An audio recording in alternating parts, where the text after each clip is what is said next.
Buenas tardes a todos y bienvenido a este seminario online gratuito organizado por Doxity en colaboración con UOC, Universidad Abierta de Cataluña. El webinar se intitula Estrategias de ciberseguridad y ciberdefensa, el caso de EU. Yo soy Victoria y en nombre de Doxity le doy la bienvenida y agradezco a todos mucho por haberse conectado aquí con nosotros y para aprovechar de esta oportunidad de conocer esta fantástica temática y esta fantástica escuela. Estamos esperando muchas personas de muchos países diferentes y por eso si quieren pueden dejar un saludo en el chat y escribirnos desde qué país os conecten, que nos encanta saber. Y por lo que se van conectando, como lo decía, mi nombre es Victoria y en nombre de Doxity le doy la bienvenida a este seminario online gratuito y estrategias de ciberseguridad y ciberdefensa que hemos organizado en colaboración con la UOC, Universidad Abierta de Cataluña. Les pido solo un minuto más de paciencia para que todos se van concentrando. Mientras tanto, nos puedes escribir en el chat para contarnos desde dónde se están conectando. Y hola desde Ecuador. Hola Lisbeth. Y también de Venezuela. Wow. Leo los primeros países y siguen contándonos en el chat. Y ahora vamos a ver un pequeño video de la UOC.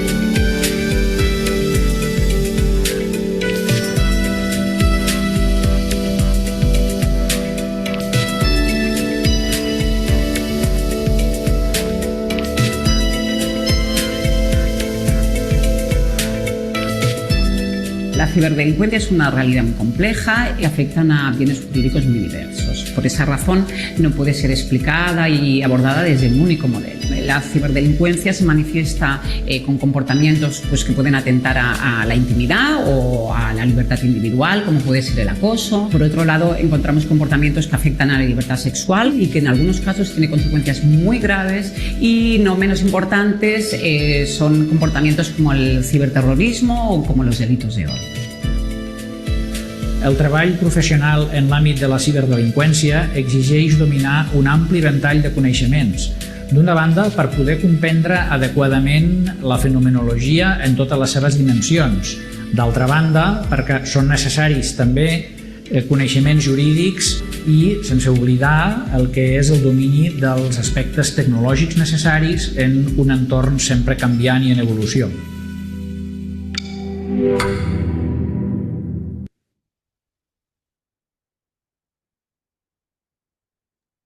Muchas gracias a la UOC para esta presentación muy detallada y hoy tenemos un panel excelente que viene a representar la escuela. Estamos aquí con Henry Quintanilla Cárdenas, profesor colaborador del máster universitario en ciberdelincuencia de la UOC y docente de universidades de reconocido prestigio en Perú. Y él es también abogado y experto en gestión de proyectos regulación para la transformación digital de las organizaciones.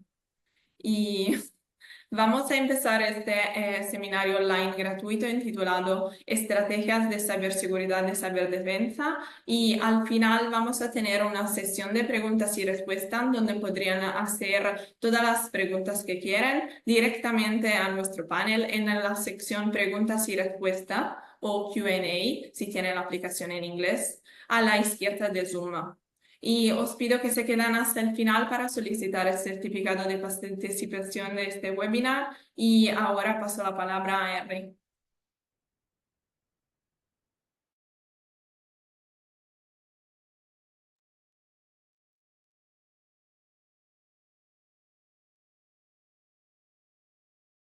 Muy bien, buenos días a todos. Por favor, agradecería si me confirman si se muestra mi pantalla.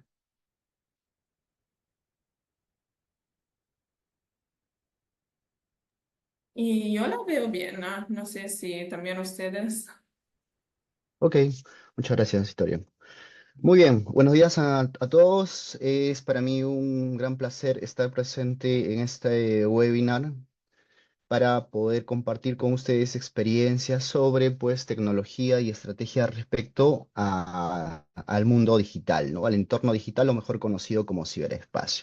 Para eso nos vamos a abocar a un tema muy importante que está de boga hoy en día, que es la ciberseguridad y la ciberdefensa, y vamos a tomar como caso importante el de los Estados Unidos. Ok, entonces comencemos. Muy bien. No se puede proteger lo que no se conoce. Es algo que quisiera que se lleven como parte de webinar porque lamentablemente a nivel mundial no solamente países pequeños o grandes o adelantados o que todavía no llegan a tener una consistencia digital no lo tienen presente, ¿no? ¿Por qué se dice no se puede proteger lo que no se conoce? Porque tenemos muchos activos, ¿no? Hoy en día el principal activo que mueve todo el mundo es el dato, ¿no? Entonces habría que preguntarnos si las organizaciones tienen conciencia de los datos, de la información que generan día a día. Entonces, este elemento importante, dato, es el petróleo del futuro y es pues necesario dotarle de mecanismos legales, técnicos y organizativos para poder proveer un futuro más resiliente, ¿no? Entonces, hay mucho que hacer respecto a la garantía de los datos y los derechos que se desprenden de estos, ¿no? Ok, antes de iniciar el webinar con el tema de ciberseguridad y ciberdefensa, quería contarles un pequeño relato de Kerko Porta, ¿no? Que es un relato antiguo y según la historia nos relata que el imperio romano de Oriente, o llamado pues, cuya capital era Constantinopla, justamente acá ven en el fondo de pantalla a Constantinopla, cayó a manos de los otomanos, ¿no? Y dice pues la historia que fue porque dejaron una puerta abierta. Los soldados otomanos salieron del castillo a hacer expediciones fuera y al regresar uno de los soldados dejó la puerta abierta. Entonces, esta puerta abierta, producto de la inteligencia enemiga también, se enteraron que era una oportunidad para adentrarse y así lo hicieron. Y atacaron pues al imperio romano de Oriente desde las entrañas, ¿no? Generando pues su colapso, ¿no? Entonces, este pequeño relato nos muestra pues que el factor humano es un elemento muy crítico al momento de hablar de ciberseguridad, por cuanto pues tiene acceso a toda la infraestructura digital a través pues de su usuario y contraseña, ¿no? Entonces, hoy por hoy, por ejemplo, el gobierno de Estados Unidos está promoviendo que el acceso a sistemas y activos críticos pues tengan más fortaleza, es decir, por ejemplo, que cuando accedas a tu plataforma, tu cuenta de una red social o cualquier sistema que tengas dentro de tu organización, puedas acceder a través de claves o accesos multifactor.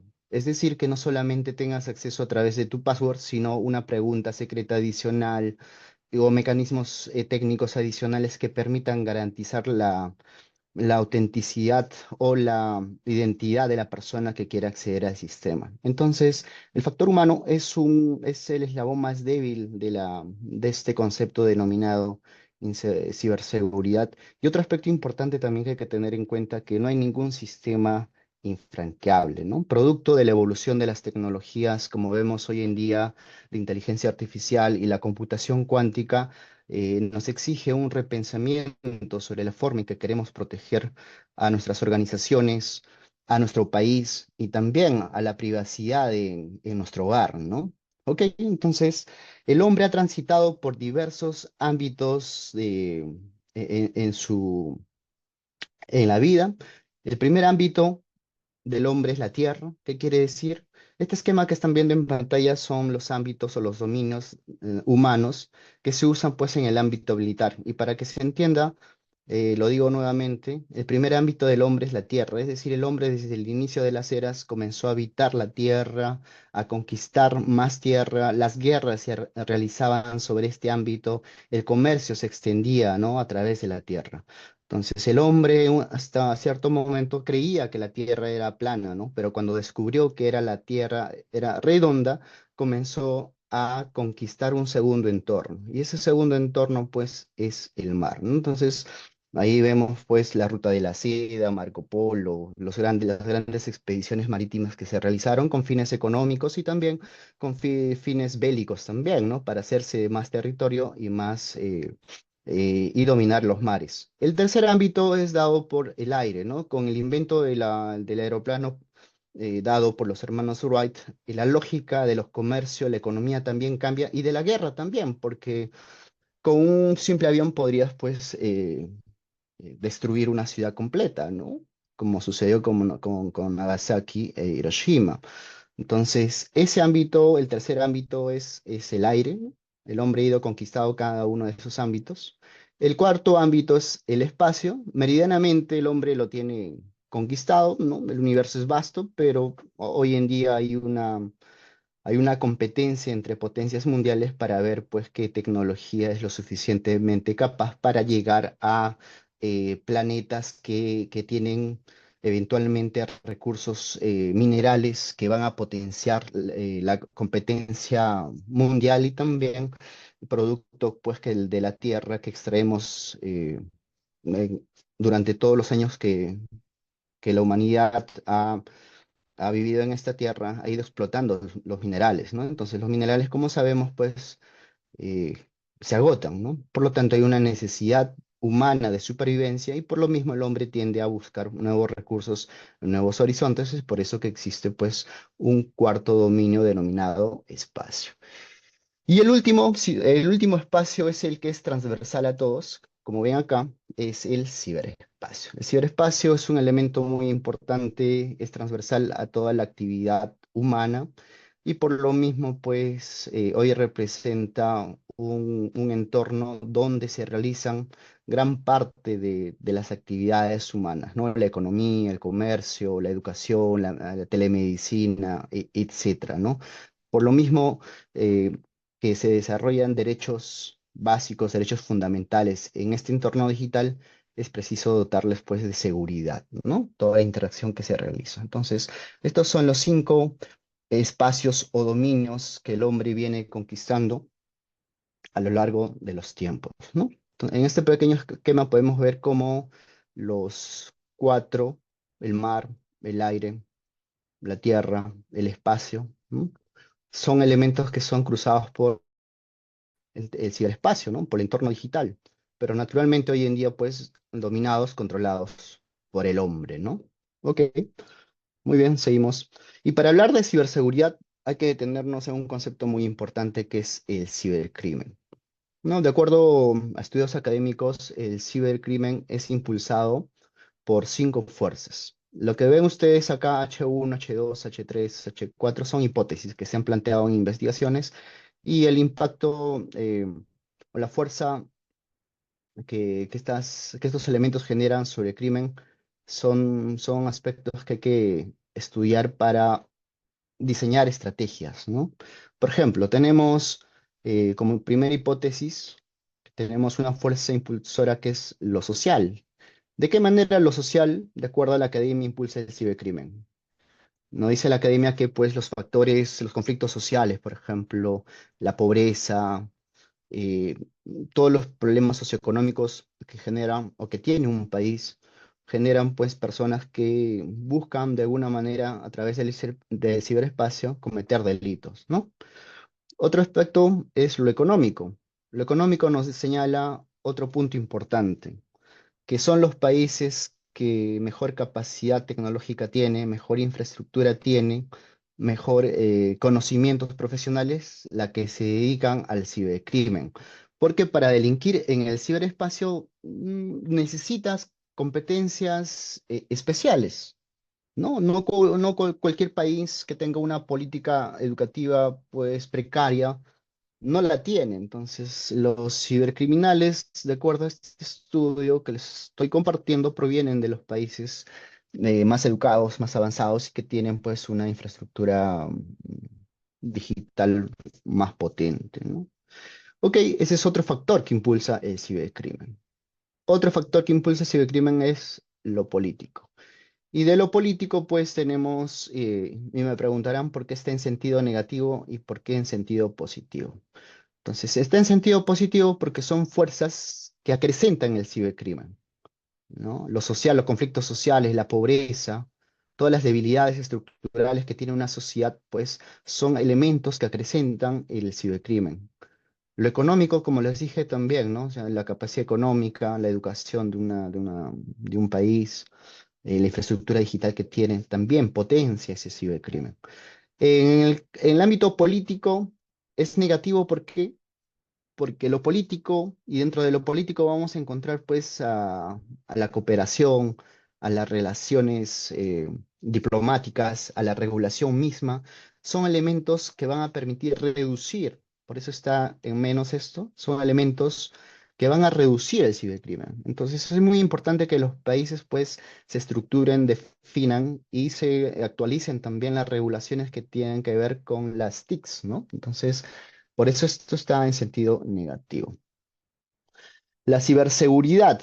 Acá ya decantamos un poco con el concepto de ciberseguridad. La ciberseguridad no solamente tiene que ver con el ámbito tecnológico, sino tiene que ver con el ámbito jurídico también, con el ámbito organizacional, ¿no? Con el ámbito legal, de capacidades y competencias, ¿no? Entonces, la ciberseguridad, más que hablar de tecnología, más que conceptualizarlo como una especialidad técnica, es un enfoque, ¿no? Holístico, a través del cual se busca garantizar, pues, la seguridad del entorno digital. Entonces, esos elementos que les he indicado, las competencias, TICs, la cooperación internacional para abordar el cibercrimen, los modelos organizativos que establecen cada organización, ¿no? Roles, responsabilidades son importantes para reducir, por eso esto está en menos, ¿no?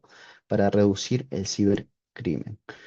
Y lo tecnológico también es un factor que va a permitir, pues, aumentar el cibercrimen porque para hackers o ciberpiratas, un entorno moderno que más interconectado, ¿no? Que use intensivamente las TICs o el Internet también representan una gran ventaja para los cibercriminales. Entonces, en resumen, tenemos desde la Academia 5 fuerzas impulsoras del cibercrimen, tanto positivos como negativos. Positivos son los que permiten incrementar la criticidad o el poder del cibercrimen. Y tenemos también fuerzas pues, que van a ayudar a eliminar o a reducir los riesgos o los problemas que tenemos. Y eso es pues la política, la regulación, la ciberseguridad y la tecnología, ¿no es cierto? Ok, actualmente las organizaciones tienen un modelo de castillo, como ven acá. Este es el modelo tradicional de países y organizaciones. Un modelo clásico donde se piensa que la seguridad pues, se da conforme el pensamiento de seguridad clásica, ¿no?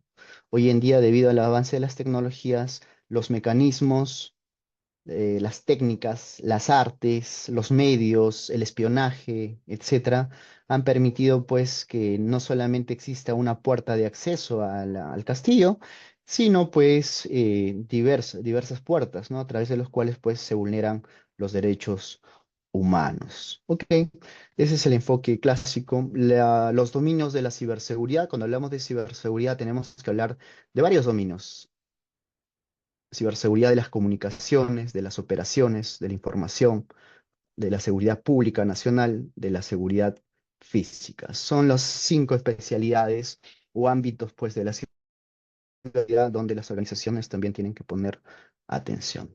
Ahora bien, vamos a decantar ya en la estrategia de Estados Unidos. Estados Unidos con la administración de Donald Trump ya tenía una estrategia de ciberseguridad. Lo que ha hecho Joe Biden es emitir el 2023 una nueva estrategia de ciberseguridad, que sigue la línea del 2018 y vamos a ver en el presente webinar cuáles son esos principales cambios. Uno de los principales cambios es el traslado de la carga de la ciberseguridad. ¿Qué quiere decir esto? Tradicionalmente se creía pues que el usuario, ¿no? Que el usuario, las organizaciones, las MIPES, las pymes, tenían responsabilidad sobre la ciberseguridad. Y lo que nos dice Estados Unidos ahora es que vamos a trasladar ese riesgo a los que saben más de tecnología, a gestionar los riesgos.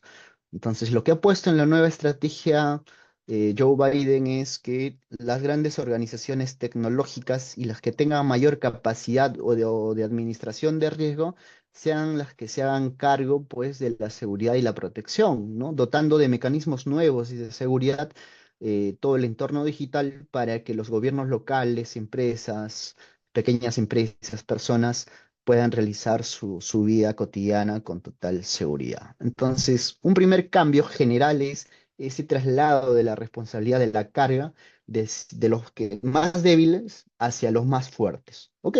Ese es el primer cambio general. El segundo es incentivos para favorecer las inversiones a largo plazo. Esos incentivos, pues hoy en día están dados eh, por la creación de nuevos agentes. Por ejemplo, los equipos de respuestas ante emergencias informáticas o ante incidentes informáticos.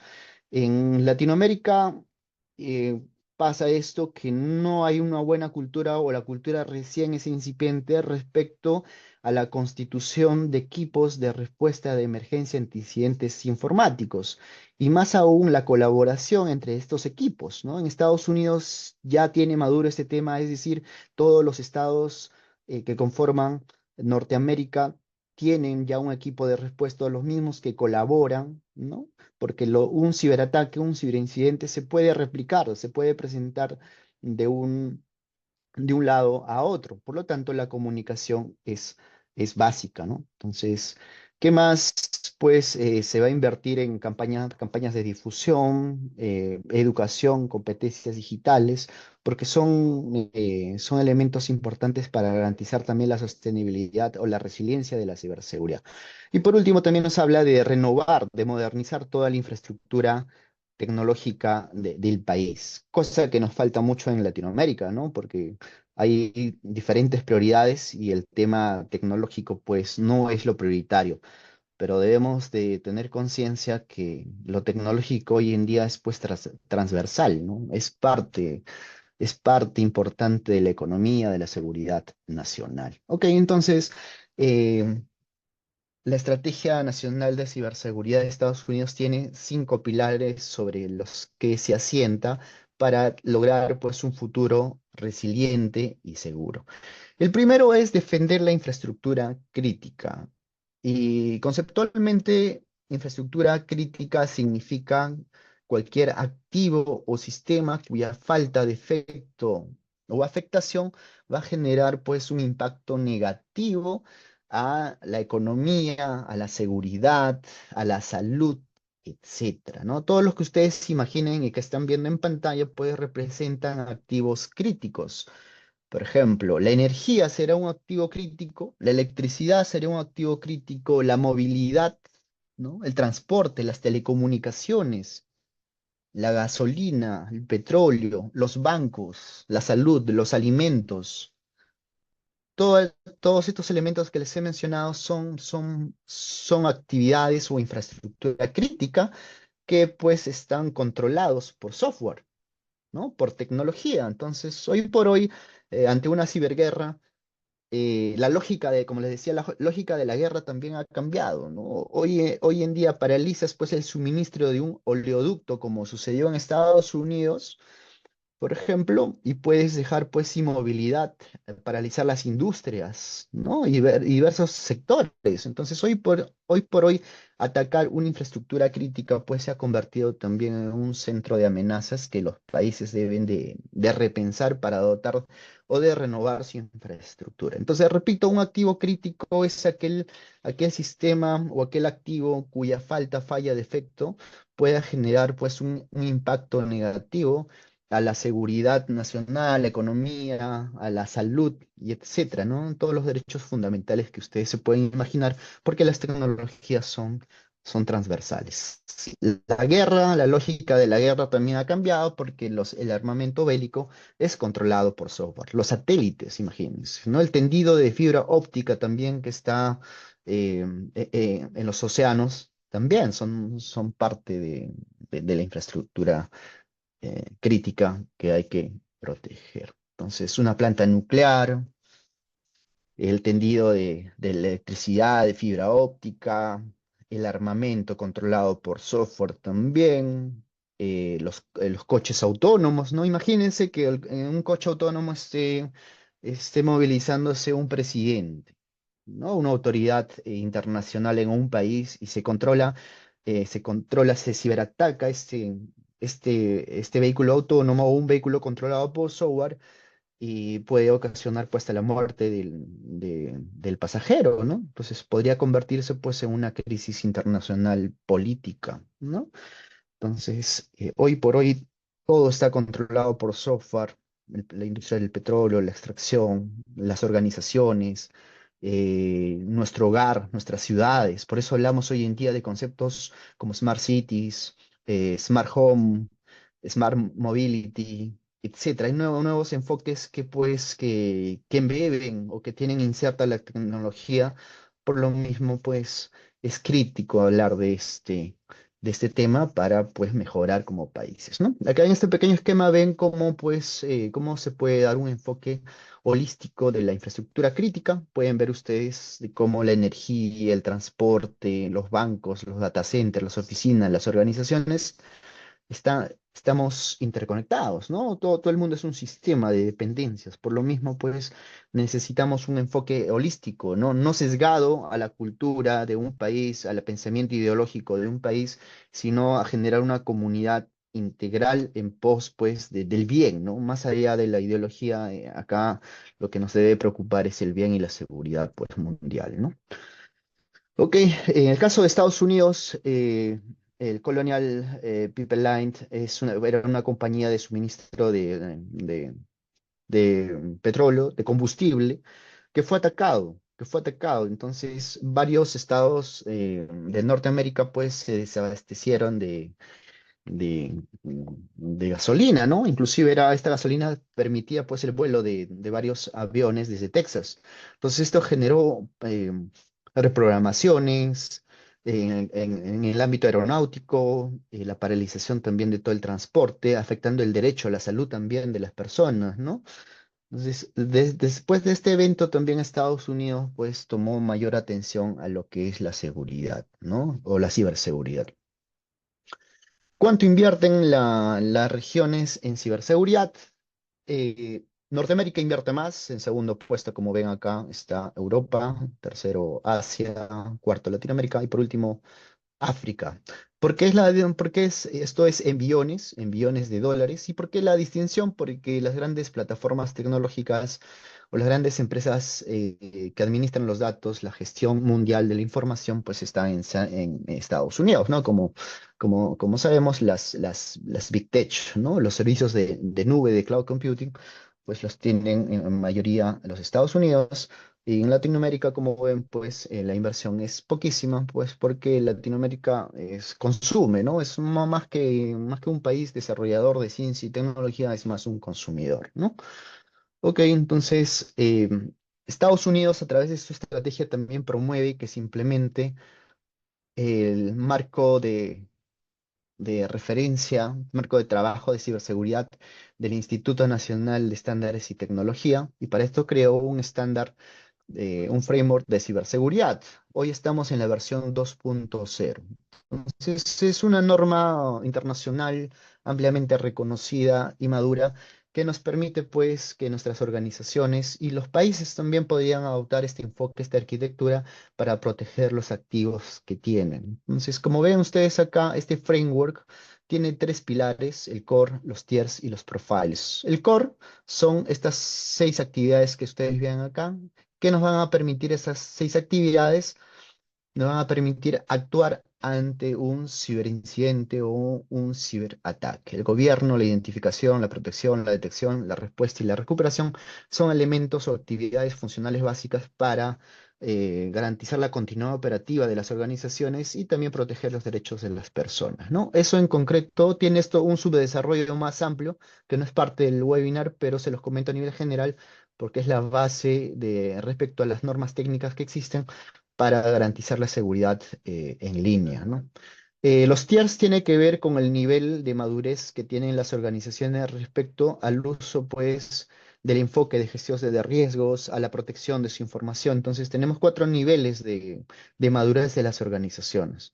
Entonces, lo que las organizaciones, así como los países, tienen que determinar es en qué estado situacional se encuentran. Tienen que hacer un diagnóstico de su estado situacional. Y el estado situacional pasa por varios componentes, no solamente el tecnológico, como les había dicho, pues también es el ámbito humano, ¿no? El ámbito humano, la estrategia, el liderazgo, ¿no? Una cosa es ser experto, ser un buen chef, y otra cosa es dirigir una cocina, ¿no? Lo mismo pasa en la tecnología. Puedes tener miles de expertos, pero si no tienes a un líder que los organice, que los lidere, que los oriente, pues no se va a hacer pues nada coherente, nada estructurado. Entonces, la ciberseguridad no solamente es tecnología, es liderazgo, es procesos, datos, etcétera. Tenemos que hacer un nivel, tenemos que hacer un diagnóstico de todos esos ámbitos para identificar un perfil actual.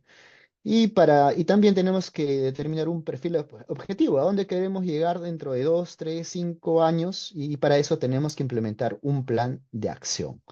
Estados Unidos tiene una estrategia, pero también tiene un plan de implementación. ¿Ok? Entonces, hay países en Latinoamérica que tienen un precario análisis, un diagnóstico, y mucho peor, no saben a dónde van.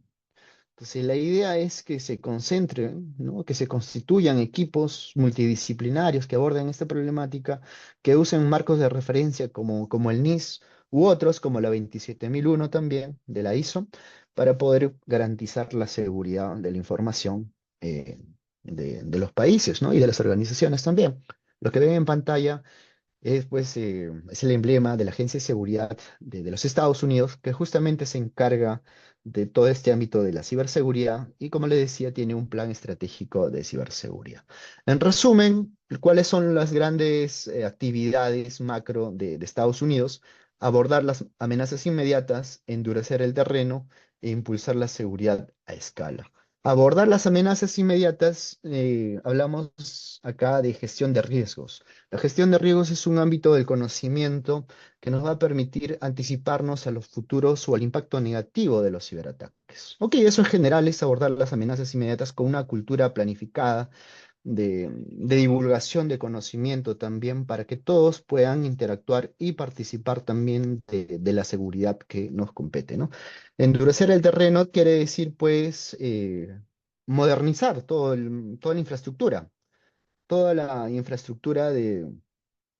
tecnológica obsoleta, porque estas son pues justamente una de las causas de las vulnerabilidades y debilidades, y que son aprovechadas pues, o que son explotadas por los piratas informáticos para lucrar o hacer o beneficiarse, ¿no?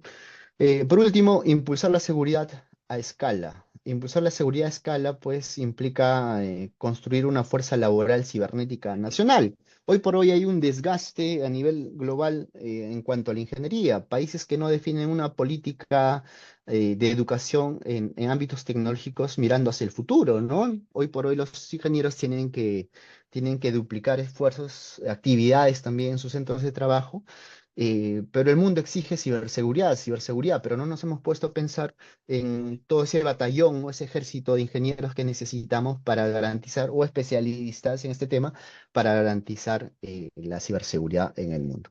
Ok, acá en el segundo punto. Ok, entonces hemos visto proteger la infraestructura crítica. Ese es uno de los pilares de la estrategia de ciberseguridad, proteger la infraestructura crítica de los países. Segundo, interrumpir y desmantelar a los actores de amenazas. En la estrategia de Estados Unidos es muy claro, identifica claramente quiénes son sus enemigos, ¿no? Hace señalamientos de China, Rusia, Irán, Corea del Norte, ¿no?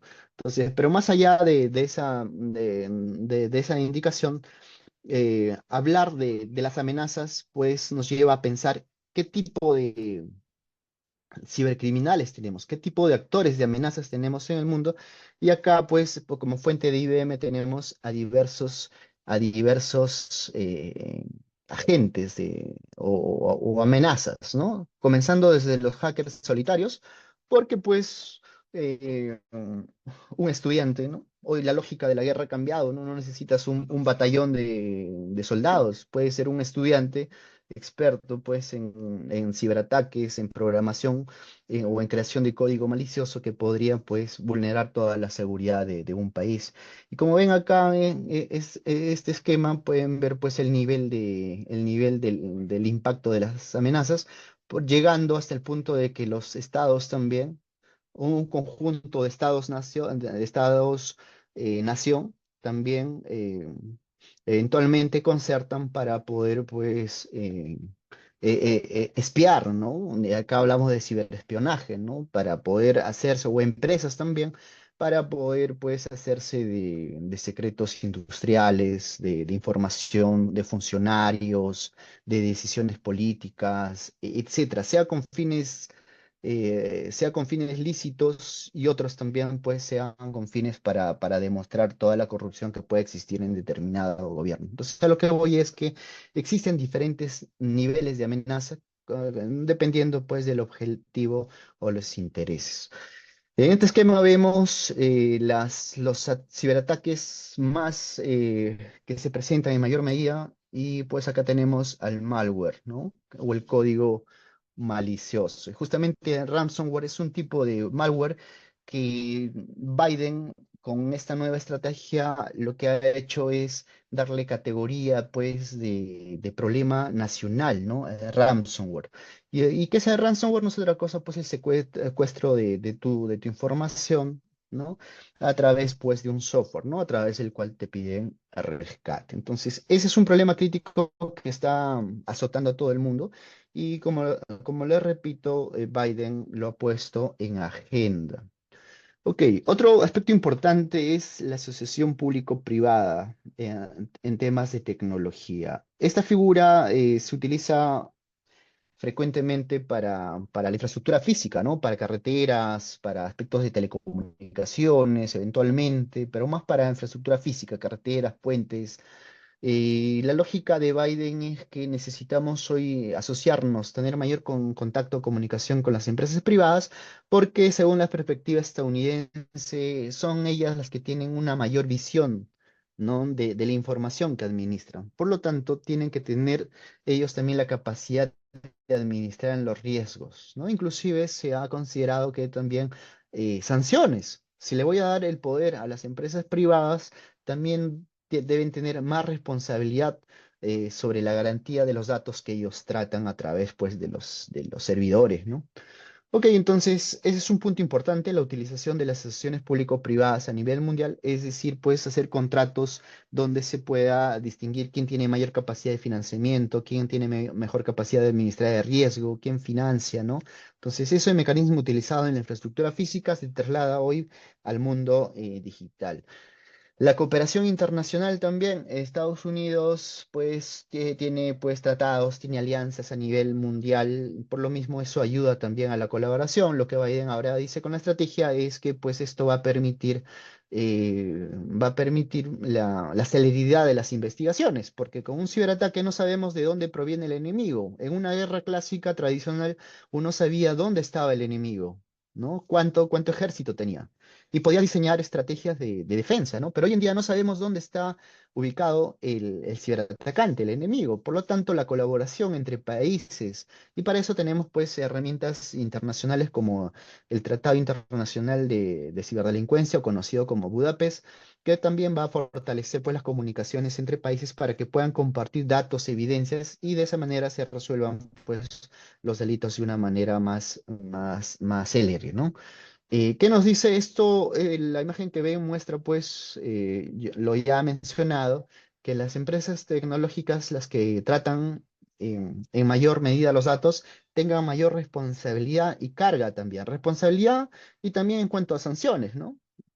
Es natural que tengan esa capacidad, pero por lo mismo también se les debe dar pues mayor responsabilidad en caso de que exista una filtración de datos, una vulneración de la privacidad de las personas, ¿no? Ok, entonces Estados Unidos también está claro, ¿no? Que existen pues ciberpiratas a nivel mundial y pues gracias al apoyo y a la colaboración de todas sus fuerzas como la CIA, el FBI, su agencia de seguridad, pues se ha podido se ha podido desbaratar a grandes ciberpiratas. Lo que están viendo en pantalla son algunos de los ciberpiratas que más famosos hoy bueno, en la actualidad, debido pues al conflicto que existe entre Rusia y Ucrania. Y a nivel digital también, el ciberespacio, podemos encontrar facciones ideológicas, ¿no? Hay ciberpiratas que están en favor de Estados Unidos, otras que no, otras a favor de Rusia o Ucrania, etcétera. En realidad, la tecnología, así como la construcción de los virus o de las cosas buenas en tecnología, son una extensión de lo que son, pues, las ideologías de los países, ¿no? Ok, un punto importante, el 3 es el tercera seguridad y la resiliencia. Estados Unidos se ha dado cuenta que no, a nivel mundial no es potencia respecto a la creación de semiconductores, ¿no? Que van a permitir, pues, el diseño de chips, ¿no? Y como sabemos, estos elementos son crucial para la utilización de todos los dispositivos digitales y electrónicos que utilizamos. Entonces, hoy por hoy, el que controla, el que tiene mayor mercado o exporta mayor cantidad de semiconductores, pues es Taiwán, ¿no? Entonces, Estados Unidos lo que ha previsto es que se invierta más en su país o se formen alianzas con países socios para implementar fábricas de semiconductores y así pues reducir la brecha en cuanto a esta industria.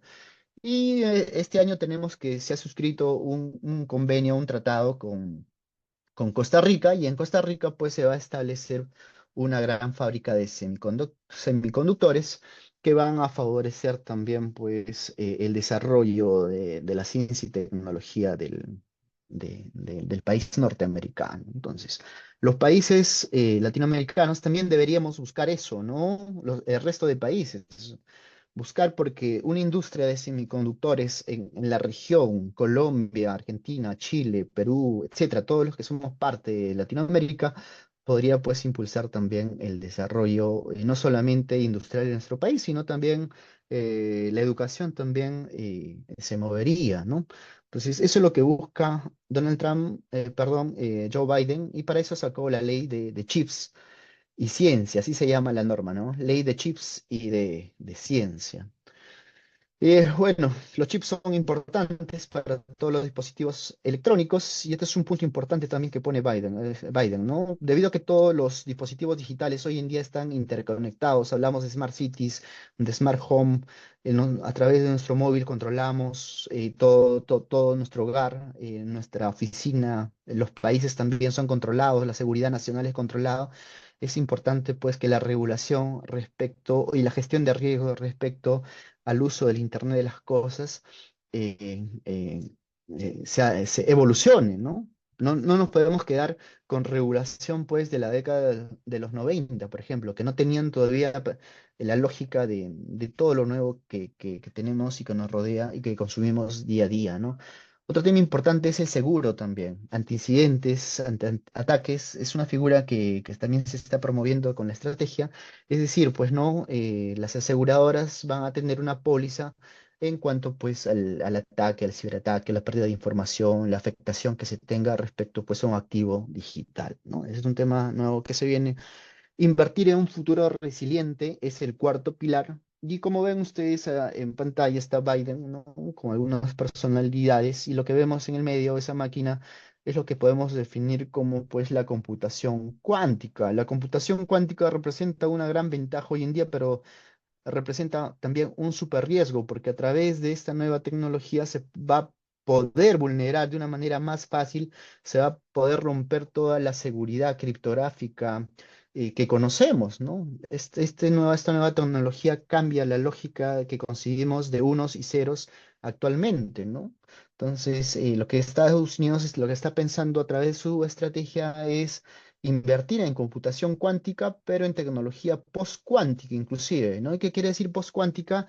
Desarrollar tecnología que dé cara, ¿no? Que dé cara a todos los ciberataques cuánticos que se puedan presentar. Y para eso ha publicado, la Casa Blanca ha publicado que están invirtiendo en la creación de 4 algoritmos cuánticos eh, que van a ser provistos a todo el mundo, ¿no? A todo el mundo o a sus aliados, ¿no? En estricto a sus aliados para que pues puedan proteger también todo el entorno digital. Van a ser, según las declaraciones de la Casa Blanca, gratuitos y estos algoritmos van a permitir pues seguir avanzando. Si bien es cierto, todavía no es una tecnología que se use intensivamente, a las fechas se están haciendo investigaciones con buenos resultados. ¿Qué más forma parte de invertir en un futuro resiliente? Es en la tropa, ¿no? En la tropa, el ejército que necesitamos también para dotar de seguridad a un país. En la pantalla ustedes ven acá eh, la fuerza de trabajo que tenemos en materia de ciberseguridad, ¿no? Entonces, acá debajo vemos la brecha. ¿Cuántos especialistas en ciberseguridad faltan 500, bueno, en Norteamérica faltan 521.827, en Latinoamérica 348.259, ¿no? Es decir, existe una brecha de esa cantidad de especialistas en ciberseguridad. Ok, entonces, y lo que les decía hace un momento, ¿no? Una cosa es ser experto, especialista, y otra cosa es gestionar, liderar desde la Casa Blanca o desde cualquier gobierno, pues, todas las líneas estructurales para transformar las sociedades digitales. Y eso, pues, va a exigir que la política de educación, la articulación también entre diferentes niveles de gobierno cambie, la comunicación, ¿no? Esas cosas son importantes para hacer resiliente una organización. No solamente basta tener buenos deseos, sino también tener la capacidad tanto financiera como de personas y también que exista estabilidad política en un país, ¿no? Estabilidad política para garantizar pues, el éxito de cualquier intervención social que se haga. También nos trae algo que ya se tenía conocido, que era este enfoque del cero confianza, ¿no? Este es un enfoque nuevo, relativamente nuevo en el ámbito de la ciberseguridad, que nos exige, pues, que no confiemos en nadie, ¿no? Entonces, y busca a través de este enfoque segmentar a todos los activos críticos que tenga la organización, el acceso a las firmas electrónicas, las credenciales, el acceso a dispositivos, a la red, al internet, etcétera. Segmentar todos los aspectos del ciberespacio y dotándoles de seguridad especial. Así, cuando exista un ciberataque, pues un pequeño ataque a una cajita, pues solamente haga daño a esa cajita y no se extienda a otra, ¿no? Y para eso el enfoque de confianza cero se ha vuelto ya un exigible desde la estrategia de Biden y va a garantizar también el desarrollo de Latinoamérica porque vamos a seguir esa misma suerte, ¿no? La comunicación, las campañas de comunicación. Estados Unidos lanzó Shields Up, que es una campaña publicitaria, tanto física como digital. Lo que están viendo en pantalla está en la página de la Agencia de Defensa de Ciberdefensa de Estados Unidos. Vemos campaña publicitaria respecto a cómo protegerse en el ciberespacio, pero focalizado en el tipo de usuario, ¿no? A las familias, a las organizaciones, a las corporaciones. Hay cursos, certificaciones, etcétera, dependiendo del tipo de usuario que seas. Entonces, esa es también una buena práctica que los países deben adoptar. Por último, tenemos al quinto pilar. El quinto pilar es forjar asociaciones internacionales para perseguir objetivos compartidos. Lo que están viendo en pantalla es un ejemplo de la Unión Europea. La Unión Europea también tiene una experiencia similar y lo que quiere decir esto es que se tienen que establecer CERTs. ¿Qué son los CERTs? Son equipos de respuesta ante emergencia, equipos de respuesta ante emergencias informáticas, ¿no? Y estos equipos pues se constituyen por varios elementos, como es la ciberinteligencia de las amenazas. Necesitamos también expertos analistas forenses que se encarguen de investigar, personas que se encarguen de la ofensiva, personas de la cooperación operacional, ¿no? Necesitamos también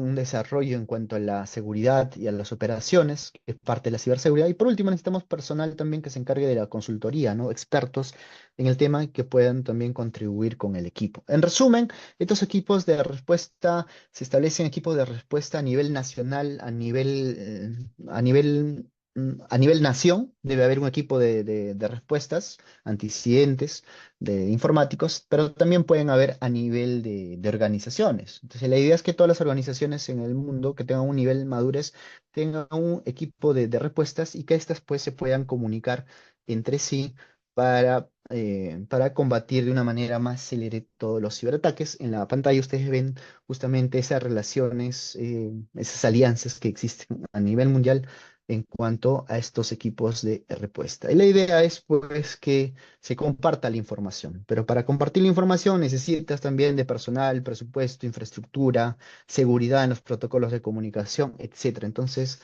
cada ámbito que les acabo o que les he mencionado pues implica una estrategia propia. Bueno, y para terminar la presentación, esas han sido los cinco pilares de la estrategia de Estados Unidos y como países latinoamericanos, lo que nos queda es pues hacer un buen análisis comparativo de todas las experiencias internacionales conforme al nivel de madurez también de cada país, ¿no? Cada país es distinto, tiene capacidades, competencias, políticos, liderazgo distinto. Entonces, la estrategia tiene que estar en función a eso. Pero lo que sí es cierto es que la ciberseguridad no es un tema aislado de cada país. ¿No? Así como la Unión Europea o los Estados Unidos tienen una regulación común para el tema de ciberseguridad, ciberresiliencia, inteligencia artificial y demás tecnologías, pues en Latinoamérica también lo que debemos de buscar es una comunión, ¿no? Una conjunción de lineamientos que no sean pues islas, ¿no? Sino por el contrario, que permitan afianzar los lazos, pues porque el entorno digital o el ciberespacio no tiene fronteras, o inclusive debería haber una regulación pues única para todo el mundo porque usamos dispositivos que son fabricados en otros países también, ¿no? Entonces, dicho ello, he terminado mi presentación de este pequeño webinar y quedo pues atento a las preguntas, consultas que quieran hacer. Ok, listo, quedo ustedes entonces. Muchas gracias, Henry, por tu interesante presentación. Y veo que ya tenemos las primeras preguntas en nuestra cajita de preguntas y respuestas y invitamos a todos los participantes que siguen teniendo algunas dudas a dejar sus preguntas allí. Y la primera veo que es de Sandra, que nos pregunta, ¿cómo se están utilizando la tecnología emergente como la inteligencia artificial y la ciberdefensa? Ujú. Sí, esa es una buena pregunta. La inteligencia artificial, en concepto, es pues la capacidad de la máquina para emular la inteligencia humana, ¿no? Entonces, a través de estos softwares lo que se hace es entrenarlas con patrones. Estados Unidos, por ejemplo, ya tiene definido la conducta, los tipos de patrones, secuencias también de cómo se hace un ciberataque.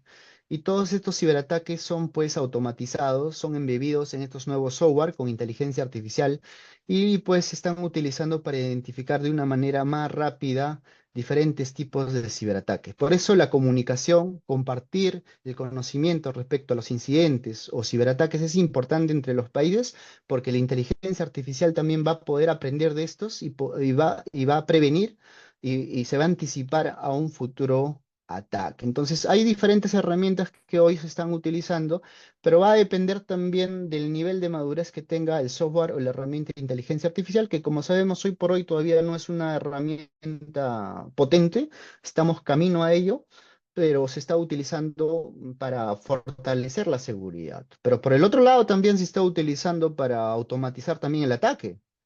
¿No? Porque podría crearse un chat GPT, por ejemplo, un chat GPT, una IA generativa, que tenga por propósito generar código malicioso y automáticamente podría atacar pues la seguridad de países u organizaciones. Entonces, la IA se utiliza tanto para bien o para mal y como siempre digo, la tecnología es como un cuchillo, ¿no?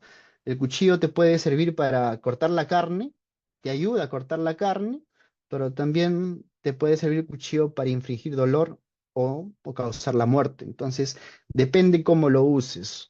Y eso te puedo decir en temas de IA en cuanto a ciberseguridad, ¿no? Sandra. Ujú. Muchas gracias. Y ahora leo la pregunta de Harry que pregunta, ¿cómo puedo proteger mis cuentas de redes sociales para proteger mi privacidad? Bueno, las grandes plataformas tienen dos principios básicos, que es la privacidad desde el diseño y la privacidad por defecto, ¿no? Son enfoques que van a permitir que los usuarios también puedan controlar quién ve tus imágenes, porque son redes sociales. Entonces depende también de la responsabilidad de la responsabilidad del usuario, qué tipo de fotos estás publicando y con quiénes compartes esas imágenes. Hoy por hoy se ve pues una gran falta de cultura o inconsciencia social también respecto a las imágenes que publicamos, porque pecamos publicando, por ejemplo, fotos de nuestros hijos. Entonces, los datos, las imágenes de nuestros hijos tienen un carácter sensible superior. Por lo mismo, es pues responsabilidad de los usuarios, ¿no? De los padres, llevar ese control. Y si me preguntan respecto a la responsabilidad de las plataformas también deberían de implementar mecanismos más seguros, por ejemplo, para autenticar al usuario o al dueño de la cuenta.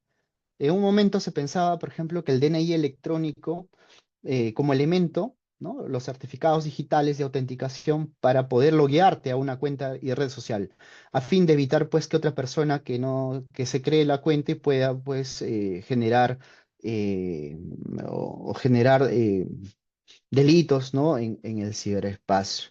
Entonces, es un tema. Y por el lado del gobierno, pues, el gobierno lo que tiene que hacer es regular de una mejor manera, actualizar sus normas, establecer políticas para la protección de los niños, de los datos sensibles como los datos biométricos, etcétera, ¿no? Hay roles, responsabilidades de cada nivel de gobierno, así como los organismos supranacionales. ¿Ok? A ver.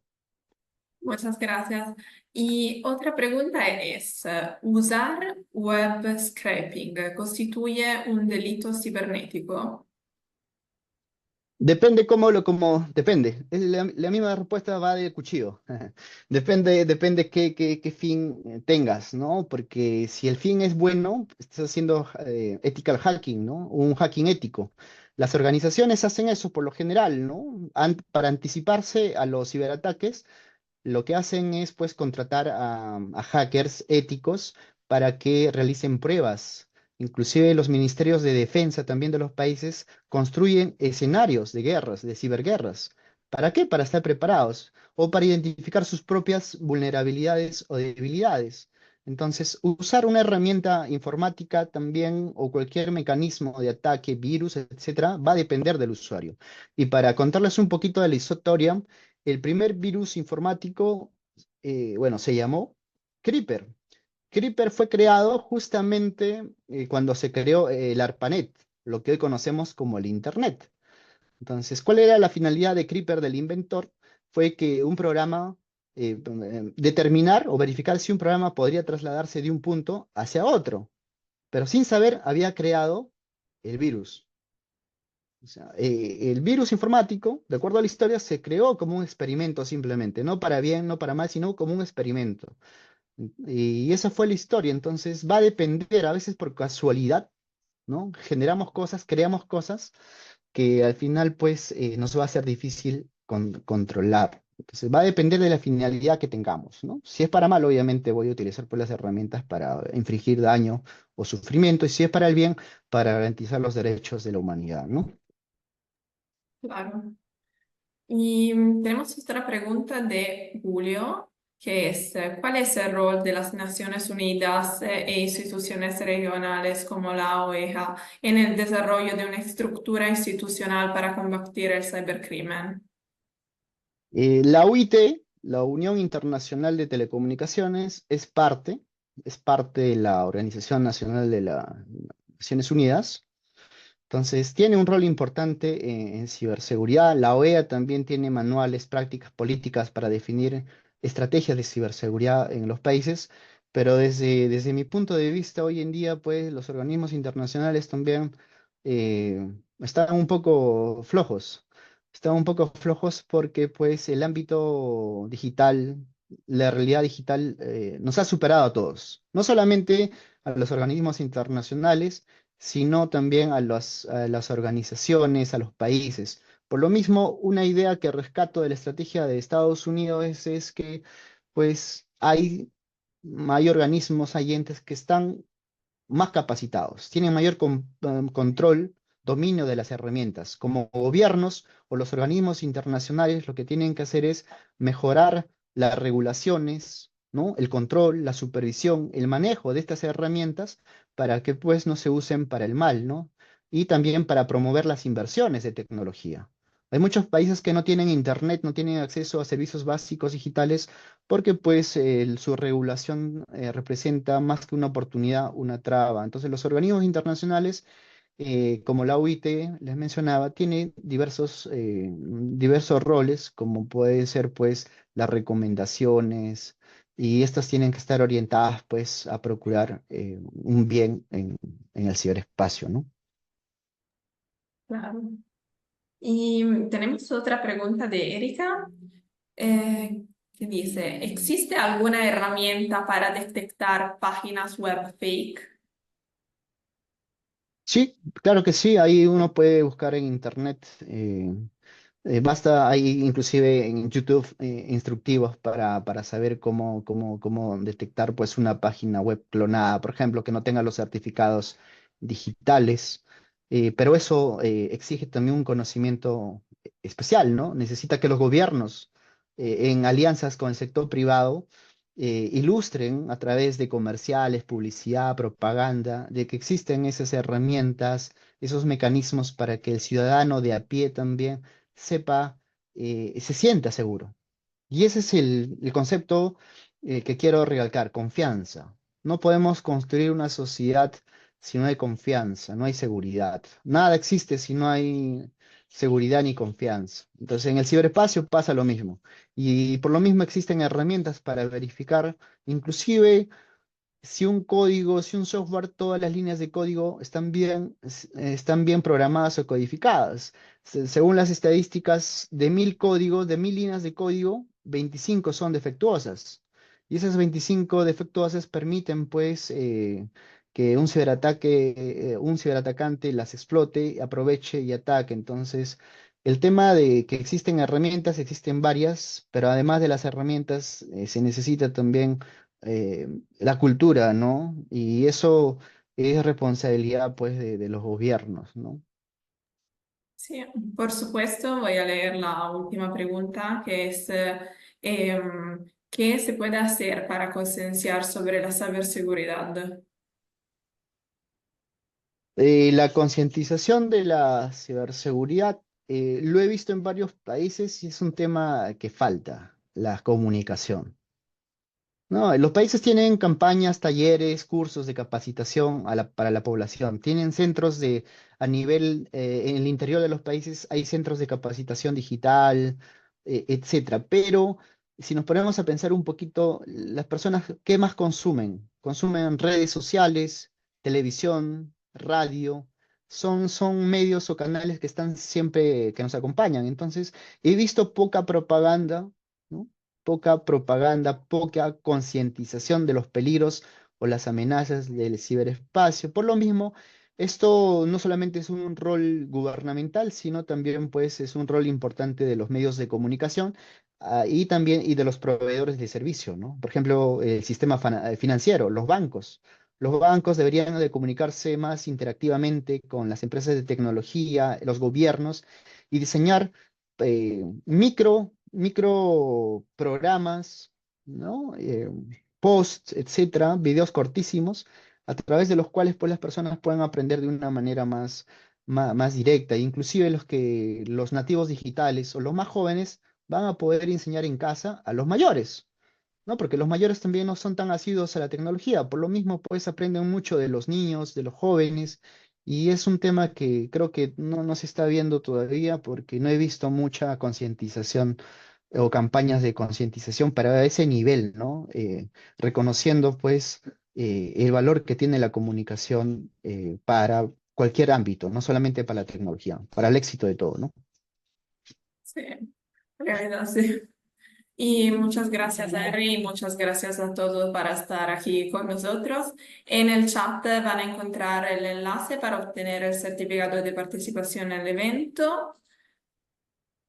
aquí. Y además en los próximos días van a recibir un correo con un enlace a la grabación del evento y otros materiales informativos de la UOC y todos los contactos para seguir poniendo sus preguntas. Y en nombre de Doxity quiero agradecer a nuestro panelista y no sé si R, quieres dejar los participantes con un mensaje final. Sí, con la frase que estaba al inicio de mi presentación, no se puede proteger lo que no se conoce. Entonces, como países, como organizaciones, empecemos a mapear qué tenemos, ¿no? Una organización que tiene datos, pero hay mucha preocupación por los datos. ¿Qué tipo de datos tienen? ¿Sabes categorizar los datos? Datos sensibles, personales, datos por sí mismos, datos. Teniendo conciencia del valor de los datos, mapeándolos, categorizándolos, vamos a poder, pues, dotarles de la seguridad que corresponde y también gastar adecuadamente. Porque si no sabemos lo que tenemos, vamos a gastar, pues, vamos a gastar mucho. Entonces, esa es la base de la transformación digital, del cambio, de la ciberseguridad, es tener conciencia sobre los datos. Ok, eso nada más. Muchas gracias y buenas tardes a todos. Gracias. Gracias a todos.